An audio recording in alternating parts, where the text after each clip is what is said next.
O grande navio britânico deixou São Francisco com uma carga de cadáveres e tomou o rumo da China, onde as leis religiosas do povo celeste querem que os seus filhos sejam sepultados. Entre estes 2.000 chineses, o navio tinha o fúnebre orgulho de transportar um príncipe de sangue e a jovem princesa, com a sua escolta, todos mortos num acidente de estrada de ferro.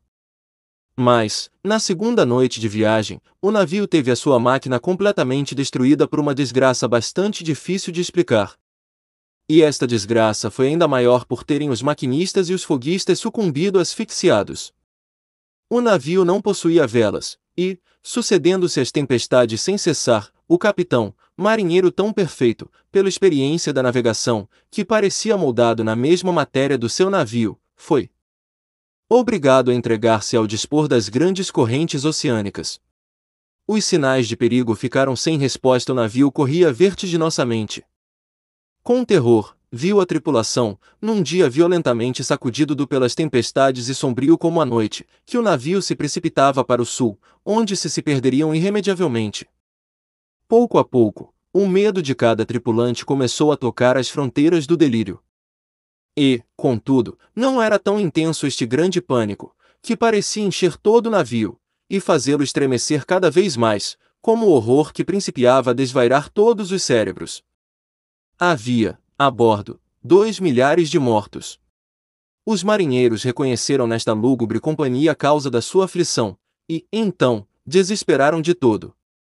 O próprio capitão, que conservara toda a sua firmeza por tanto tempo, começava a sofrer com aquela atmosfera mortal, que ia dominando todas as almas, e também a sua.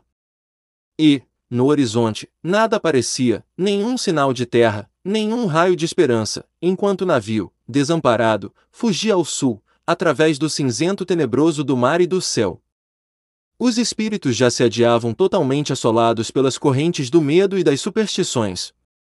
Estas cresciam e invadiam tudo, o tombadilho, os mastros, as cabines, como gigantescas aranhas invisíveis, cujo horroroso tormento cada qual sentia em si próprio.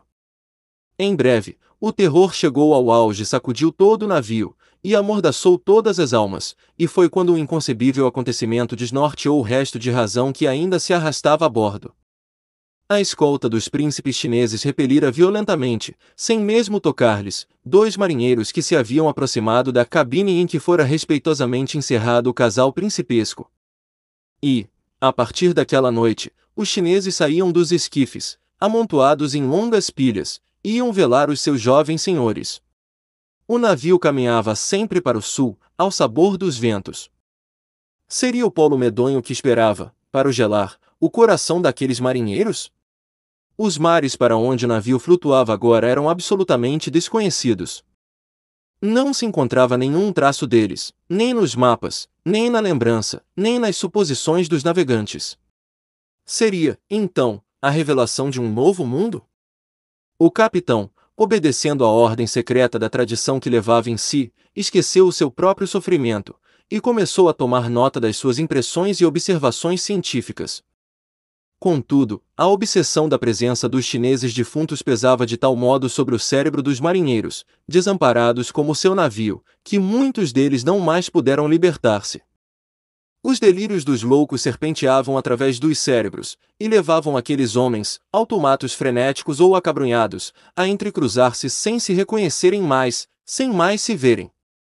Cada um seguia agora as suas próprias visões, nascidas do comum tormento, como se a cada um enlaçassem espirais de serpentes, saindo juntas do ninho. Alguns definhavam lamentavelmente, abatidos pela inércia total, os olhos fixos no porão dos mortos. Os outros atiravam-se ao mar. Foi então que os mais lúcidos pensaram em desembaraçar o navio de toda aquela sinistra carga de chineses que transportava através do espaço. Mas tiveram medo de aliviar demais o navio, cada vez mais sacudido pelas águas. Guardaram os mortos como lastro. Guardaram-nos, também, por uma espécie de terror religioso. No cérebro desnorteado do capitão e dos marinheiros, começou a tomar vulto a ideia de que os chineses mortos eram os verdadeiros senhores do navio, e todos começaram a adorar aqueles cadáveres que transportavam já não sabiam mais para onde. Todas as manhãs e todas as noites, iam adorá-los de joelhos, como se fossem santos. chegavam a oferecer-lhes libações de vinho. E sempre longe da terra. E sempre o deserto líquido com as suas acalmias e os seus doidos saltos. Para seu consolo, os infelizes ainda tinham vinho a bordo. Podiam embriagar-se para nada mais saber, no meio do seu inerte desespero. Bêbados, entregavam-se ao seu estranho culto dos mortos, derramando pelo lutuoso porão muitas garrafas de precioso vinho. Depois, quando o melhor fluido se esgotou, começaram a derramar o vinho ordinário, que, em breve, também entrou a escassear. No dia em que se acabou completamente, um marinheiro, mais exaltado ou mais místico que os outros, abriu uma veia para saciar de sangue os pobres mortos que adoravam. Lançaram-no ao mar. Sacrificará a vida aos chineses desconhecidos, que o navio desamparado transportava quem sabe para onde. Finalmente, todos os tripulantes se comunicavam realmente com os singulares passageiros, tornando-se a presença destes últimos evidente, quase carnal. Os marinheiros passaram a vê-los, assentados à mesa, um morto ao lado de um vivo, no tombadilho, até na superfície líquida que cercava o navio. Morreram outros marinheiros. Os porões haviam sido abertos para que os sinistros passageiros pudessem exalar os seus suspiros ao céu estrelado e ao ar livre do oceano. Mas, depois de terríveis chuvaradas, os esquifes apodrecidos tinham infeccionado tão terrivelmente o ar que uma estranha e violentíssima epidemia matara 3/4 dos sobreviventes do desnorteado navio. Lançaram-nos também no mar.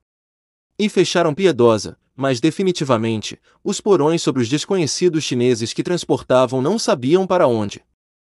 Restavam, assim, 7 marinheiros a bordo, inclusive o capitão. Eram todos poderosamente entalhados numa carne granítica e, certamente, pensavam eles, a morte não podia senão abordá-los, sem os agarrar nunca. E como a reserva de víveres estavam quase esgotadas, resolveram dividir em rações o que restava, com muita prudência, espaçando de 48 horas cada refeição, regada com água do mar. E então, sentiram-se os marinheiros dominados por um novo terror. A fome rudemente os torturava e a água do mar alimentava-lhes mais a febre do que o corpo. O ódio contra os chineses que carregavam concentrou toda a sua capacidade de reação e, pouco a pouco, tornou-se intolerável. Era o ódio que os povos primitivos manifestam contra os deuses e os santos quando estes não lhes acodem.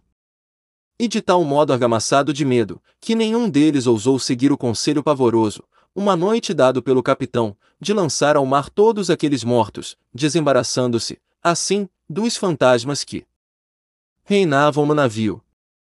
Por mais estranho que isto pareça, o tombadilho vivia agora cheio de chineses, que estendiam cordagens pelo navio e formavam outros empecilhos, nos quais tropeçavam e caíam os marinheiros.